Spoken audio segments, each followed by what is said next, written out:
এই কারণে আমরা যেই কাঠামোগুলো নিয়ে মানে ইন জেনারেলি কথা বলি বা কাঠামো ধরি সেগুলো হচ্ছে সমবেগ বা সমত্বরণের জন্য। এই কারণে ওইটাকে আমরা বলতেছি জড় প্রসঙ্গ কাঠামো, আরেক নাম হচ্ছে গ্যালিলীয় কাঠামো। কিন্তু এই যে তুমি বাসা থেকে হেঁটে হেঁটে যেখানেই যাও না কেন, মানে মানুষের হাঁটাটা এটা হচ্ছে অসমতরণ কেন? কারণ কখনো তুমি স্থির হয়ে দাঁড়ায় থাকো, কখনো তুমি সমবেগে হাঁটো, কখনো তুমি আবার দাঁড়ায় যাও, একটা জিনিস দেখলে দাঁড়াইছো, তোমাকে পাশে কিছু একটা বিক্রি করতেছে, তোমার দেখে পছন্দ হইলো, তুমি একটু দাঁড়াইলা, ওখানে কথাবার্তা বললা, দেখলা, আবার চলে গেলা। এই জিনিসগুলোর কি নাই? মানে কোনো কাঠামোর সাপেক্ষে তোমার সার্বিক অবস্থা বলা যাচ্ছে না, কারণ তুমি কখনো দাঁড়ায় থাকতেছো, কখনো হাঁটতেছো, ব্যাপারটা ওরকম আর কি। তো এই কারণে ওই ধরনের কাঠামোগুলোকে কি বলা হয়? যেগুলো অসমতরণের জন্য প্রযোজ্য আর কি।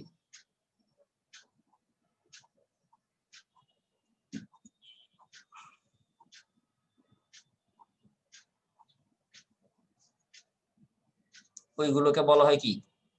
অজড় প্রসঙ্গ কাঠামো। তাহলে অজড় নিয়ে তেমন কোনো কাজ আমাদের নাই, জাস্ট বিভক্তি ঘটাইছে, মানে দুই প্রকার বলে তুমি এটার নামটা জানলা। এটা নিয়ে আমাদের তেমন কোনো কাজ নাই, কারণ হচ্ছে অসমতরণের কোনো সূত্রই নেই, আমরা কাজ করবো কিভাবে?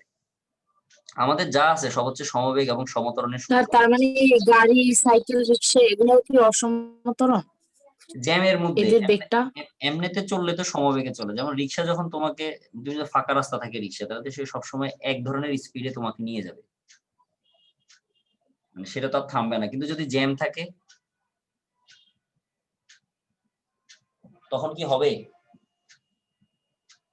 কখনো চালাচ্ছে, কখনো আবার বসে আছে, ওরকম আর কি।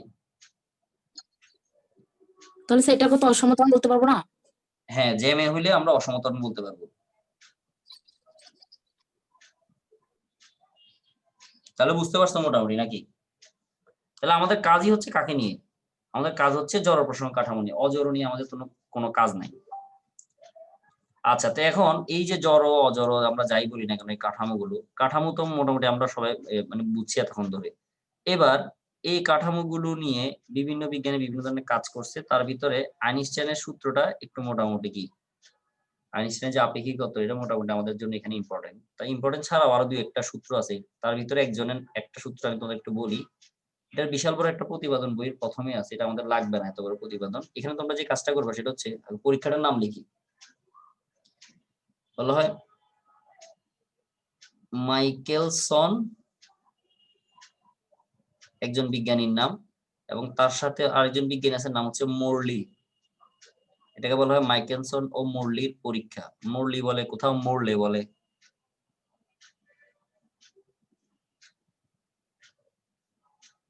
মাইকেলসন ও মোরলির পরীক্ষা বলা হয়। এখন এই পরীক্ষাটা খুবই ইম্পর্টেন্ট বলতে ইতিহাসের জন্য খুব একটা টার্নিং বলা হয়। কারণ এই পরীক্ষাটার আগে ধারণা করা হইতো সূর্য থেকে যে আলো পৃথিবীতে আসে সেটা হচ্ছে ইথার বলে একটা মাধ্যম আছে, সেই মাধ্যমের মধ্য দিয়ে আসে। ইথার মাধ্যমের নাম শুনছো তোমরা কেউ? জি ভাইয়া, শুনছি। এটা হচ্ছে আগে ধারণা করা হইতো যে ইথার মাধ্যমের মধ্য দিয়ে আলো সূর্য থেকে পৃথিবীতে আসতেছে। তো এখন ওরা দুইজন বিজ্ঞানী কি করছে, এই ইথার মাধ্যমটা সম্পর্কে জানার জন্য এই পরীক্ষাটা করছে, যে মাধ্যমটার কি কি বৈশিষ্ট্য বলা যায় বা কি কি বৈশিষ্ট্য আছে, সে কি ধরনের অ্যাটিটিউড করে, সেগুলো জানার জন্য তারা এই পরীক্ষাটা, মানে তাদের পরীক্ষাটারে হাত দিছে। কিন্তু ঘটনাক্রমে তারা যে জিনিসটা আবিষ্কার করতে গেছে, তারা সেটাতে বিফল হয়েছে।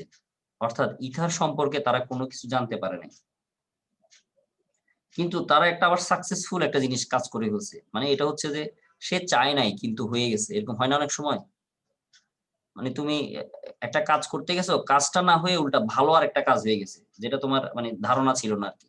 তারা ওরকম একটা কাজ করে ফেলছে। তারা ওই কাজ থেকে, মানে তাদের পরীক্ষা থেকে ইথার সম্পর্কে কোনো কিছু জানতে পারে নাই, তবে তারা খুব ইম্পর্টেন্ট তিনটা জিনিস পাইছে, যেটাকে আমরা ফলাফল বলতেছি তাদের পরীক্ষার। তাদের এটা ছিল তাদের লক্ষ্য, ইথার মাধ্যম সম্পর্কে জানা।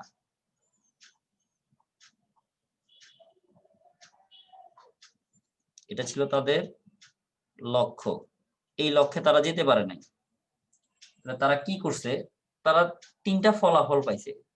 প্রথম ফলাফলটা ছিল ইথার বলে কোনো মাধ্যম নাই।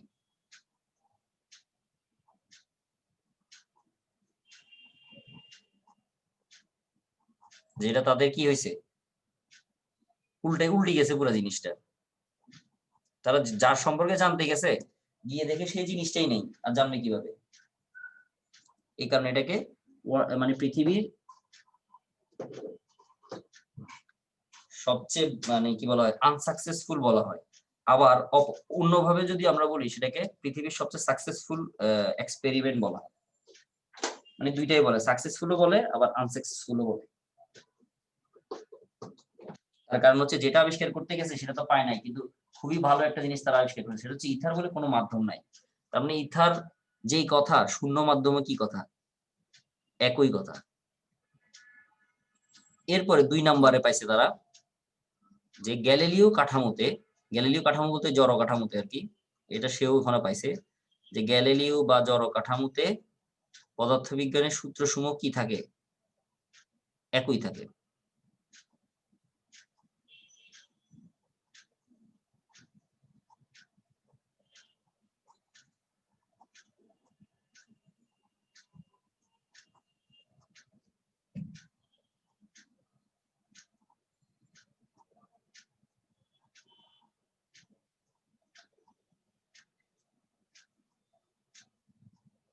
পদার্থবিজ্ঞানের সূত্রসমূহ একই থাকে। আরেকটা যেটা এখন আমরা মোটামুটি সবাই জানি সেটা হচ্ছে আলোর বেগ সর্বদা ধ্রুবক।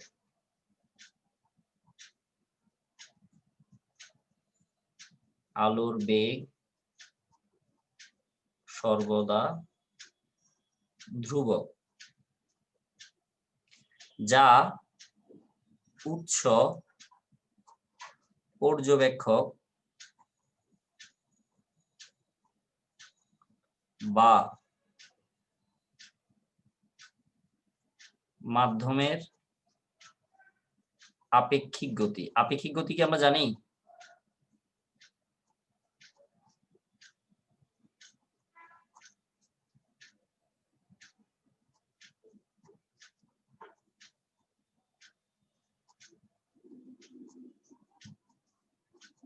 এটা তোমরা কি আসো নাকি নাই?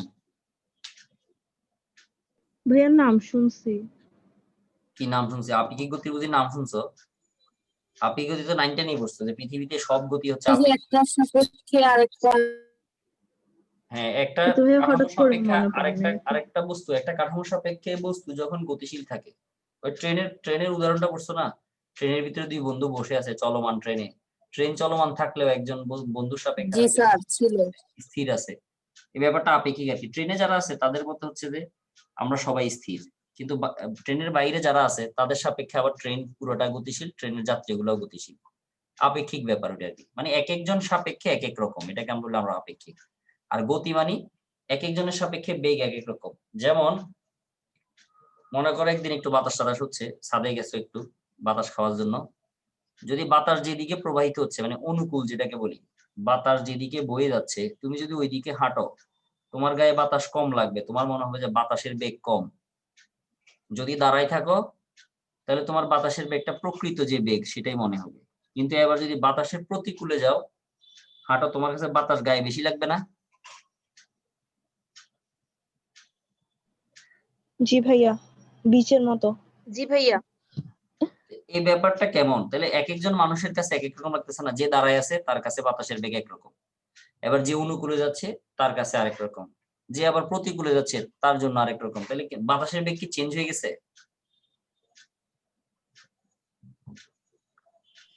ভাইয়া না না, ভাইয়া। চেঞ্জ হয়নি। ওই ব্যাপারটা, এই ব্যাপারটাকে আমরা কি বলি? আপেক্ষিক। মানে একজনের সাপেক্ষে আরেকজন। উৎস পর্যবেক্ষক কি? উৎস মানে হচ্ছে যেখান থেকে উৎপন্ন হচ্ছে আলো, আর পর্যবেক্ষক মানে যে দেখতেছে। অর্থাৎ মনে করো তুমি যে রুমে বসে আছো, এখানে মনে করো তোমার ফ্যামিলির সবাই মোটামুটি এখন বসে আছে, এক একজন এক এক জায়গায়। আর আমাদের যে লাইটটা থেকে আমরা আলো পাচ্ছি, সেই লাইটটা নির্দিষ্ট একটা জায়গায়, সেটা হচ্ছে উৎস। এখন তুমি যদি লাইটটা জ্বালাও, লাইট থেকে সবার দূরত্ব তার সমান না, কিন্তু তুমি লাইট জ্বালানোর পর যদি খেয়াল করো, সবাইকে যদি খেয়াল করতে বলো, দেখবা সবার কাছে আলো একই, মানে একই সাথে পৌঁছাইছে সবার কাছে আলো, নাকি কারো কাছে আগে পৌঁছাবে কারো কাছে পরে পৌঁছাবে, এরকম কিছু হবে? বলতে পারবা কেউ না। এই ব্যাপারটা? আচ্ছা, উৎস পর্যবেক্ষক নিয়ে আলো না, আমি অন্য কিছু দিয়ে বলি, আলোটা তুমি বুঝতে পারো না এরকম।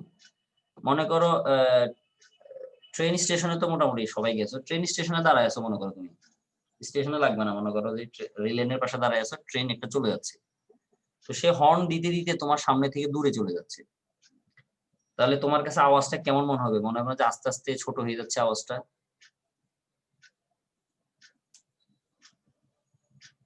জি ভাইয়া। এবার উল্টা কথাটা চিন্তা করো, যে ট্রেন হর্ন দিতে দিতে আবার তোমার দিকে আসতেছে, তাহলে কি মনে হবে? যে আস্তে আস্তে সেটা জোরালো হচ্ছে। তাহলে ট্রেনের হুইসেলটা বাজাচ্ছে ট্রেনের যে ড্রাইভার, তার কাছে কি এই বেগটা মানে শব্দের উচ্চতাটা বা শব্দটা কি এক এক সময় এক এক রকম মনে হচ্ছে, নাকি সেটা তোমার কাছে মনে হচ্ছে? আমার কাছে মনে হচ্ছে। আমার কাছে মনে হচ্ছে। ওইটাই বুঝেছে আর কি। উৎস হচ্ছে যে ট্রেনের যে লোক, সে যে হুইসেলটা বাজাচ্ছে সেটা হচ্ছে উৎস, যেখান থেকে উৎপন্ন হচ্ছে। পর্যবেক্ষক হচ্ছে তুমি, যে দেখতেছো। আর মাধ্যম তো বোঝোই, যে মাধ্যমের মধ্য দিয়ে কি আসে, তরঙ্গটা প্রবাহিত শব্দটা হয়, আসে। শব্দ বা আলো যেটা বলো আর কি। এখন শব্দের ক্ষেত্রে দেখা যাচ্ছে মাধ্যমের উপর আবার ডিপেন্ডেন্সি আছে, কারণ শব্দ হচ্ছে কেমন যান্ত্রিক তরঙ্গ, ওইটা তো আবার মাধ্যমের উপর ডিপেন্ড করবে। কিন্তু আলো তো আর যান্ত্রিক তরঙ্গ না, ওখানে তো মাধ্যমের কোনো কি নাই, এফেক্টিভনেস নাই। তো এই কারণে বলা হয় আর কি, আলোর বেগ কি সর্বদা ধ্রুবক। উৎস যদি গতিশীল থাকে তাও আলো একই বেগে আসবে, পর্যবেক্ষক যদি গতিশীল থাকে তাও আলো একরকম, মানে আলোর বেগ তার কাছে সেম মনে হবে। মাধ্যম যদি প্রবাহিত হয়, মাধ্যম বলতে যেমন অনেক বাতাস যেদিন হবে, সেদিন তুমি যদি বাতাসের প্রতিকূলে দাঁড়িয়ে কোনো শব্দ শুনতে চাও, শব্দটা তোমার কাছে একটু কম আসবে। অথবা তুমি তোমার রোমের কথাই চিন্তা করো, ফ্যান অফ করে তুমি যদি কথা বলো, কথাটা যতটুকু জোরালো শোনা যাবে, তুমি ফ্যানটা অন করে দিয়ে যদি কথা বলো, তুলনামূলক কিন্তু কম শোনা যাবে। তার কারণ হচ্ছে ফ্যান যখন চলে তখন তুমি যে কথা বলতেছো, কথাটা কিন্তু মাধ্যম মানে বাতাসের মধ্য দিয়ে প্রবাহিত হয়। এবার ফ্যান চললে কিন্তু বাতাসগুলো এলোমেলো হয়ে যায় না? জি স্যার। এখন তুমি যদি ফ্যান অনেক জোরে চালাও, তাহলে দেখা যাবে তুমি তোমার আম্মু রান্নাঘর থেকে তোমাকে বারবার ডাকতেছে যে এটা করে দিয়ে যাও, এটা নিয়ে আয়, তুমি কোনো কিছুই শুনতেছো না। তার কারণ হচ্ছে তুমি যে তোমার আম্মু যে কথাটা বলতেছে সেটা বাতাসের মধ্য দিয়ে তোমার রুমে ঢোকার পরে ফ্যান সেই শব্দটা বা বায়ুটাকে কি করে ফেলতেছে, এলোমেলো করে ফেলতেছে না? জি স্যার। জি ভাইয়া। হ্যাঁ, তার মানে এটা ভাইয়া কিন্তু মাধ্যমের উপর কি আছে, ডিপেন্ড, কিন্তু মানে মাধ্যমের উপর নির্ভরশীল হচ্ছে, যেহেতু এখানে মাধ্যমের প্রয়োজন। কিন্তু আলোর জন্য তো কোনো মাধ্যমের দরকার নেই, তাই না? যত জোরেই ফ্যান চালাও, আলো কি তোমার কাছে কম আসবে? না। ব্যাপারটা ওইটাই আর কি। তাহলে মাধ্যমের গতি যদি থাকে বা উৎস, যে ধরো উৎস বলতে এই যে আলোক উৎস যেখান থেকে আলোটা উৎপন্ন হচ্ছে, বা পর্যবেক্ষক যে কেউ গতিশীল থাকলেও সবার কাছে আলোর বেগ কেমন মনে হবে? সেম মনে হবে, যেটা ধ্রুবক থাকবে। বুঝতে পারছি? জি ভাইয়া বুঝছি। এটা কার পরীক্ষা? মাইকেলসন এবং মর্লির পরীক্ষা। লক্ষ্য যেটা ছিল সেটা লক্ষ্যে তারা পৌঁছাইতে পারে নাই, তারা আনসাকসেসফুল। কিন্তু লক্ষ্য বাহিরে তারা 3টা ফলাফল পাইছে, যেগুলো আবার যে দিক দিয়ে আবার তারা সাকসেসফুল হয়ে গেছে। এটা ছিল মাইকেলসন মর্লির পরীক্ষা, প্রথম পরীক্ষা। এরপরে আসতেছে আইনস্টাইনের সেই সর্ববিখ্যাত কি আপেক্ষিক তত্ত্ব।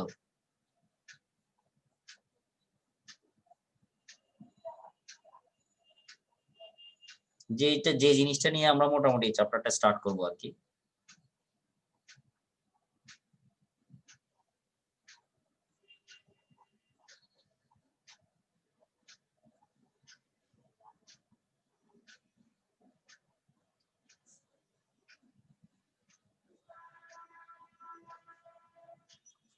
আইনস্টাইনের আপেক্ষিক তত্ত্ব। আপেক্ষিক তত্ত্বে প্রথমে আমরা স্বীকার যে আসি, এটা কিন্তু কোনো সূত্র না, অর্থাৎ আপেক্ষিক তত্ত্বটা কিন্তু এখনো প্রমাণ পাওয়া যায় নাই, যে কারণে এটা স্বীকার্য হিসেবে রয়ে গেছে, এটা সূত্রতে রূপান্তরিত হয় নাই। অর্থাৎ লজিক দিয়ে সেটা বলা হচ্ছে যে এরকম হতে পারে, বাট এটার প্রমাণ কিন্তু এখনো পাওয়া যায় নাই। তো তোমরা আবার ভাবিও না যে এই যে ভাইয়া পড়তেছি এগুলো তো বাস্তবে হয় না, বাস্তবে হয় কি হয় না সেটার প্রমাণ এখন আমরা পাই নাই।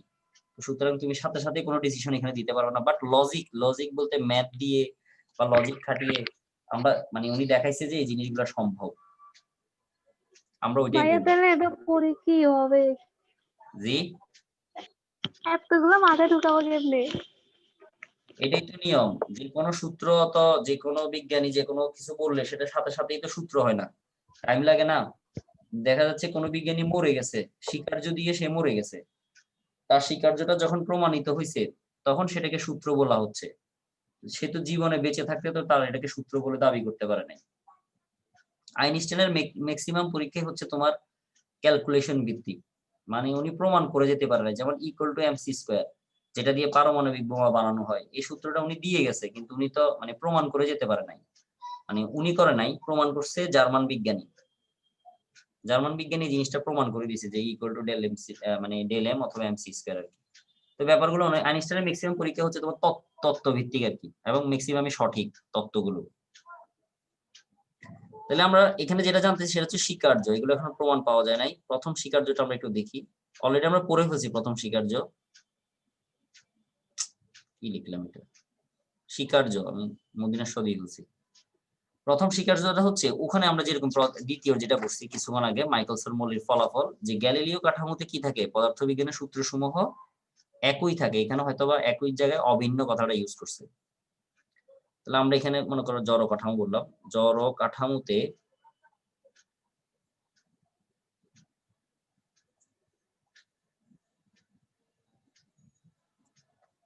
পদার্থবিজ্ঞানের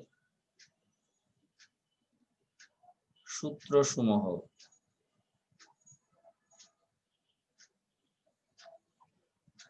একই থাকে, একই বা অভিন্ন বলতে পারো।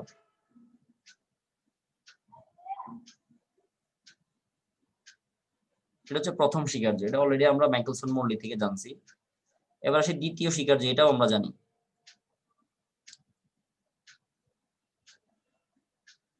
কিছুক্ষণ আগে যেটা পড়ছো, আলো কি রাশি, ধ্রুবক যা পর্যবেক্ষক এবং কার উপর, ওটা আমি লিখতেছি না, আমি বলে দিলাম আর কি। এটা হচ্ছে 3 নাম্বারটা, মাইকেলসন মৌলির ফলাফলের যে 3 নাম্বারটা হুবহু সেম।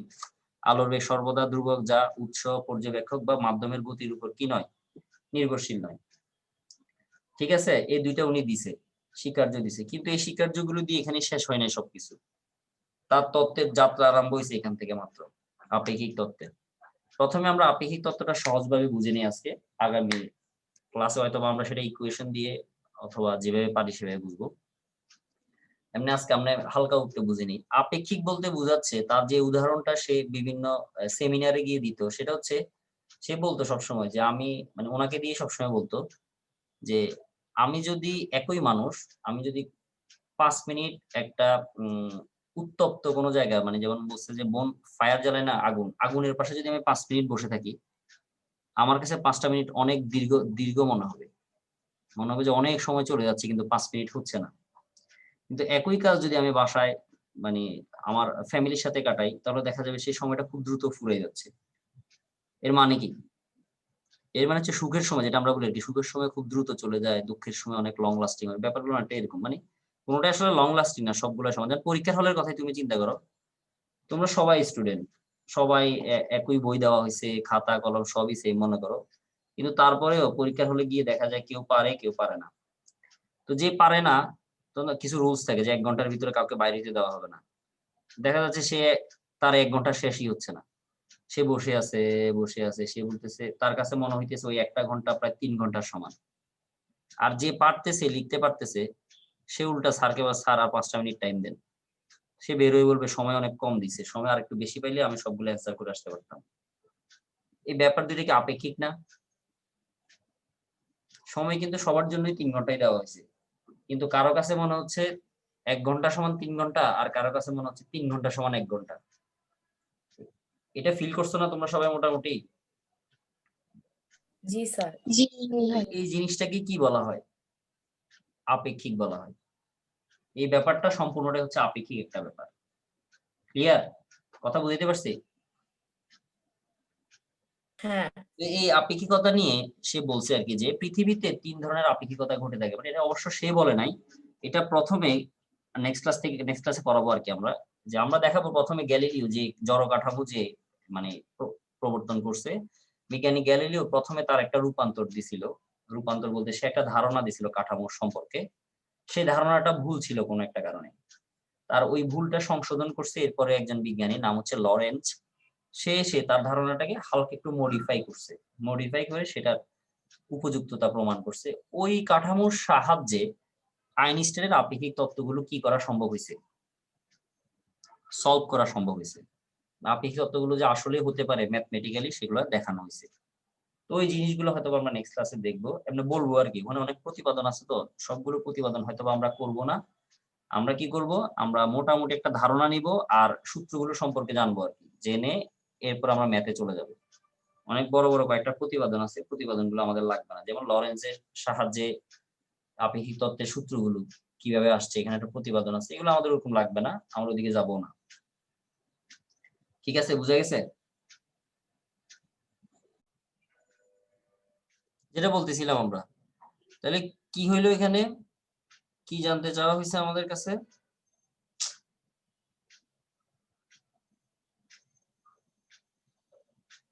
পৃথিবীতে যখন সে ছিল মহাশূন্যের 30 বছর বয়সে এত দ্রুতিতে গতিশীল ছিল, তাহলে 30 বছর এই যে 30 বছর গেল, ততদিন সে কি ছিল, স্থির ছিল না?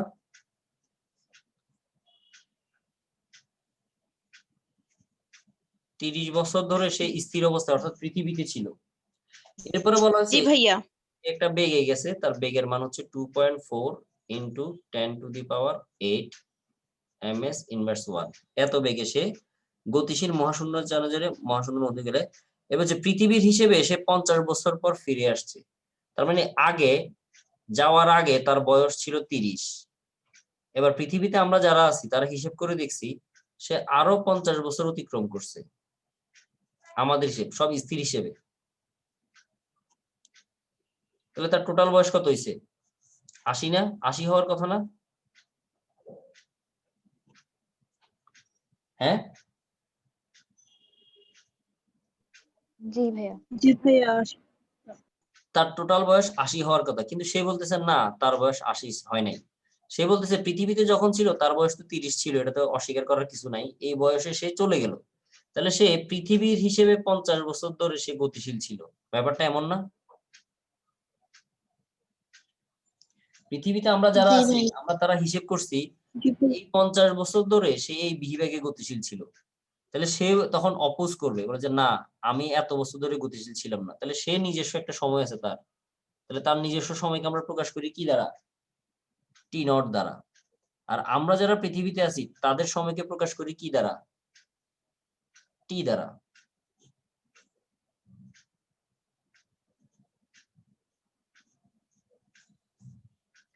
তাহলে আমরা বলছি 50 বছর ধরে সে গতিশীল ছিল, বি সে 50 বছর ধরে ছিল। এবার সে বলবে না তারটা এবার বের করি, সে কত বছর ধরে গতিশীল ছিল তার হিসেবে, তার নিজস্ব হিসাব।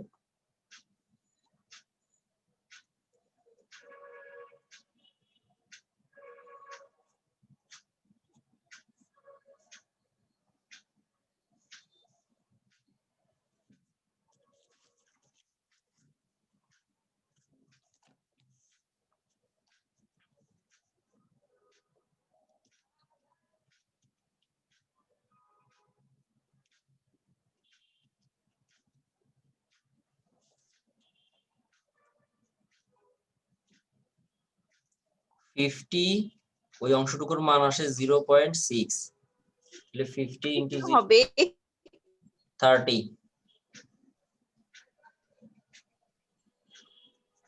তাহলে আমরা বলতেছি সে 50 বছর ধরে গতিশীল ছিল। ভাইয়া এখানে কিসে 50 কেন হবে এখানে? কত হবে? 80 হওয়ার কথা না? কেন এটি কেন হবে? সে কি 80 বছর ধরে গতিশীল ছিল? যোগ করে না। তো আমি বলছি কি টি এর মান কখন বসাবো? যত সময় ধরে সে গতিশীল ছিল। তাহলে আমরা বলতেছি পৃথিবীতে আমরা যারা আছি তারা বলতেছি সে 50 বছর ধরে গতিশীল ছিল, কিন্তু সে বলতেছে না সে 30 বছর ধরে গতিশীল ছিল। তাহলে তার হিসেবে 30 বছর ধরে গতিশীল, আমাদের হিসেবে 50 বছর ধরে গতিশীল। কিন্তু তার আগে তো 30 বছর সে পৃথিবীতেই ছিল, তাহলে আমাদের নিয়মে সে চলছে, মানে স্থির ছিল আর কি। আমরাও স্থির ছিলাম, সেও স্থির ছিল। তাহলে আগের 30 বছর নিয়ে তো কোনো কাজ নাই। এখন তুমি 80 ধরলে এই 30 তো এর ভিতরে ঢুকে যায়। আমরা তো সময় ব্যবহার করব ওই সময়গুলো যে সময় ধরে সে গতিশীল ছিল। এখন আমাদের কাছে মানে পৃথিবীর হিসেবে মনে হইতেছে সে 50 বছর ধরে গতিশীল ছিল, এই কারণে এখানে 50 বসাইছি। কিন্তু তার হিসেবে হচ্ছে সেটা কত বছর? 30 বছর। তাহলে তার বর্তমান বয়স কত?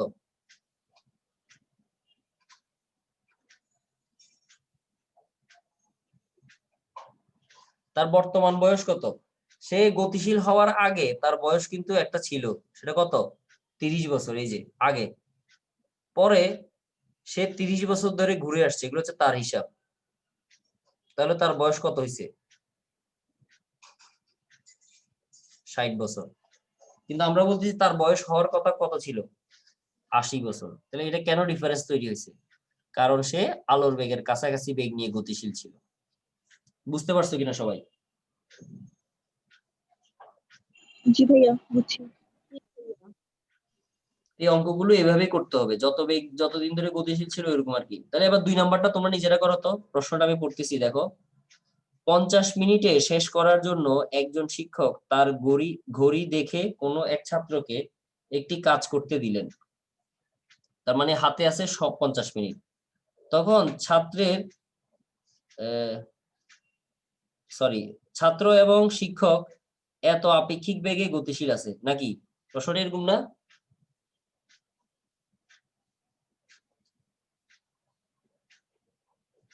জি ভাইয়া।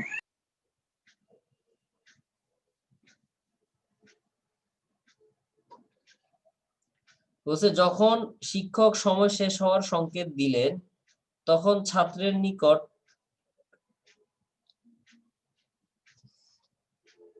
প্রশ্নটা কি ঠিক বলতেছি না ভুলভাল বলতেছি আবার? তখন ঠিক ছাত্রের আছে। নিকট শিক্ষকের ঘড়ির অতিক্রান্ত সময় কত মনে হয়েছিল? আচ্ছা, এখানে একটু ওরা একটু কাহিনী করছে, তোমরা বুঝতে পারতেছো কিনা আমি আগে সেটা একটু এনশিওর হই। তোমরা দেখো বুঝছো কিনা। এখানে 50 মিনিট সময়ে শেষ করার জন্য শিক্ষক একটা কাজ দিছে ছাত্রকে। তো ছাত্র এবং শিক্ষক এত আপেক্ষিক বেগে গতিশীল ছিল। তাহলে গতিশীল ছিল কে? ছাত্র নাকি শিক্ষক?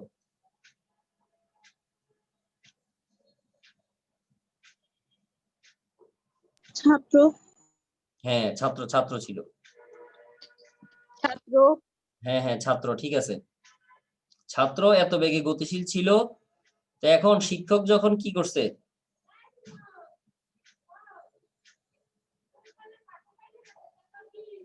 যখন শিক্ষক বলছে সময় শেষ হওয়ার সংকেত দিলেন তখন ছাত্রের নিকট শিক্ষকের ঘড়ির কাহিনী করছে, এবং প্রশ্নটা হুদে বাংলায় চাইছে। আচ্ছা, আমি তোমাকে বলি, তোমরা আশা করি বুঝতে পারছো যে আমাদের হাতে সময় আছে 50 মিনিট। এই 50 মিনিট সময় কে দিছে? শিক্ষক দিছে। শিক্ষক কি অবস্থায় আছে? শিক্ষক দিছে। শিক্ষক স্থির অবস্থায় আছে। স্থির অবস্থায়। হ্যাঁ, স্থির অবস্থায় আছে। এখন সে ছাত্রকে তো বলেই দিছে যে তুমি 50 মিনিটে কাজটা শেষ করবা। তো ছাত্র তো 50 মিনিট সময় ব্যয় করবে। কিন্তু ছাত্র এই যে 50 মিনিট সময় ব্যয় করতেছে ছাত্র, সে তো কি অবস্থায় ব্যয় করতেছে এই সময়টা? গতিশীল অবস্থায়। আর গতিশীল অবস্থার সময়কে আমরা প্রকাশ করি কি দ্বারা? টি নট দ্বারা। ও 50 মিনিটে কাজটা শেষ করছে, শেষ করার পর এখন শিক্ষক ঘড়ি দেখে বলতেছে কই, সেটা তো 50 মিনিটের সময় শেষ হয় না, সেটা তো আরো বেশি সময় লাগবে। হিসাবটা এরকম হবে আর কি, বুঝছো? যে গতিশীল থাকে তার জন্য সময় হয় কম, যে স্থির থাকে তার জন্য সময় হবে বেশি। টিচার বলছে, শিক্ষক ছাত্রকে বলছে যে 50 মিনিটে এই কাজটা শেষ করে দাও। তো ছাত্র কি করছে? 50 মিনিট সময় ব্যয় করছে। তো যেটা ছাত্রের কাছে 50 মিনিট মনে হবে সেটা শিক্ষকের জন্য কি 50 মিনিট মনে হবে? শিক্ষক না স্থির?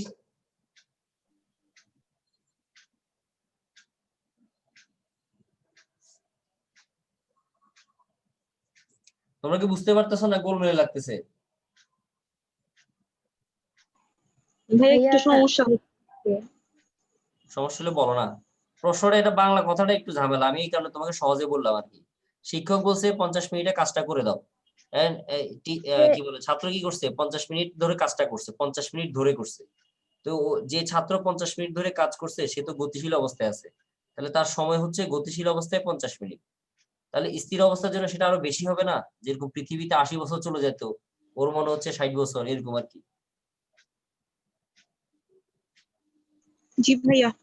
তাহলে তুমি বের করবে কার মান? টি এর মান। টি মানে হচ্ছে স্থির সাপেক্ষে তুমি বের করো, মানে শিক্ষকের গড়িতে কয়টা মান?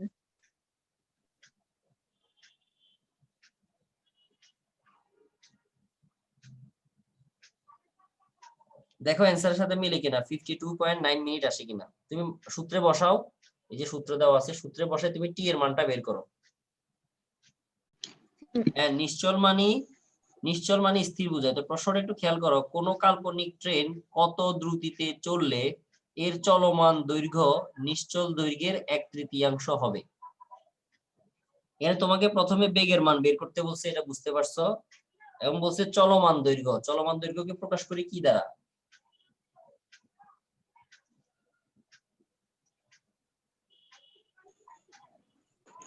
এম। চলমান দৈর্ঘ্যকে কি দ্বারা প্রকাশ করি? এল দ্বারা। এল দ্বারা। তাহলে এল, চলমান দৈর্ঘ্যটা হবে নিশ্চল দৈর্ঘ্যের 1/3। নিশ্চল দৈর্ঘ্য মানে স্থির অবস্থায় যে দৈর্ঘ্যটা আছে সেটা হচ্ছে এল নট। তাহলে এল হবে এল নট এর কতটুকু?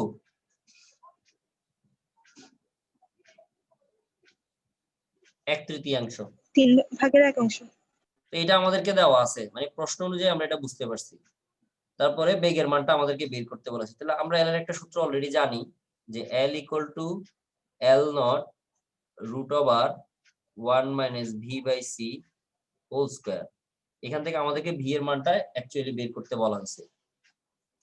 তো একদম সহজ, তুমি এল এর জায়গায় এটা বসাই দিবা, এল নট বাই 3 বসাইলাম, এই পাশে হচ্ছে এল নট, এখান থেকে মানটা এনে এখানে বসাই দিলাম, মান 1 মাইনাস ভি বাই ভাইয়া এই। ভাইয়া ভিডিওটা তো থাকবে না? থাকবে তো, কেন? ভাইয়া আমি একটু যাবো। যাও যাও। 1/3 থাকতেছে, এই যে বাকিটা ক্যালকুলেশন, রুটটাকে আমি এই পাশে নিয়ে আসলাম, তাহলে স্কয়ার হয়ে যাবে 1 by V by C whole square, বা V by C whole square রাখলাম, এটাকে এই পাশে নিলাম, ওইটাকে এই পাশে নিলাম, 1 মাইনাস 1/9, বা ভি বাই সি সমান রুট ওভার কত আসে 8/9, বা ভি সমান into c, root over 8/9 into c. C মানে আলোর বেগ। মানগুলো বসাই দাও, এত ক্যালকুলেশন করার দরকার না, যত যে যেভাবে পারো আর কি।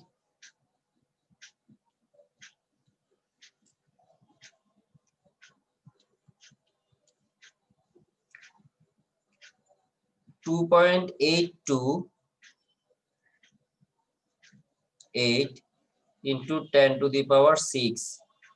ms inverse 1)। দেখো সবার মিলে কিনা, সরি 10⁸। 2.82828 into 10⁸ ms inverse 1।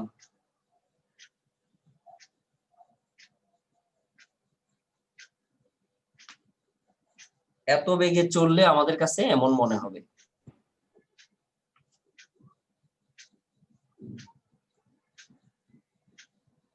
জি ভাইয়া আসছে। তোমরা কি বুঝতে পারছো?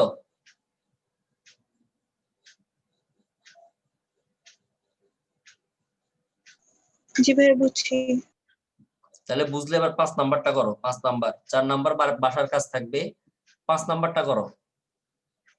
5 নাম্বারের প্রশ্নটা একটু পড়ে দিই আমি।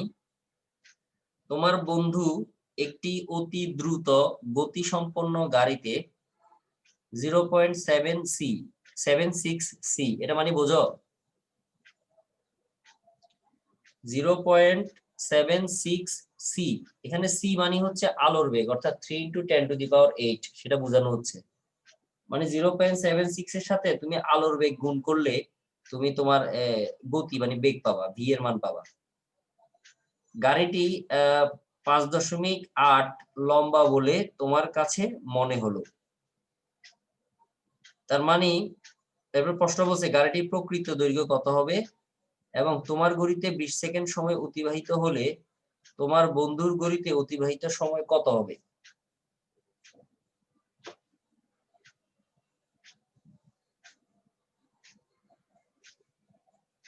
কেউ কি আমাকে বলতে পারবা যে লম্বা বা দৈর্ঘ্য যেটা দেওয়া আছে প্রশ্নে 5.8 এটা কি স্থির নাকি চলমান দৈর্ঘ্য? ভাইয়া চলমান। চলমান। হ্যাঁ ঠিক আছে, চলমান মানে এল এর মান দেওয়া। তোমাকে বলছে প্রকৃত দৈর্ঘ্য মানে এল নট বের করতে হবে।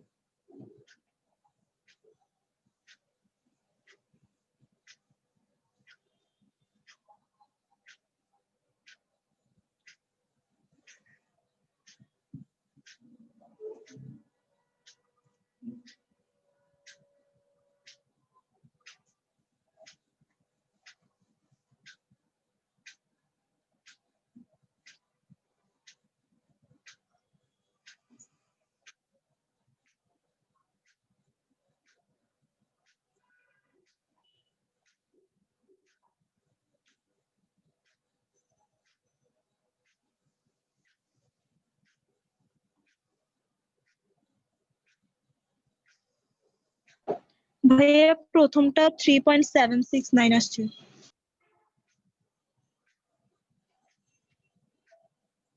কত? ভাইয়া ভুল হয়েছে। ভুল হয়েছে, দেখো হয়তো বা স্কয়ার করো নাই, নাহলে কিছু একটা করো নাই, নাহলে রুট করো নাই।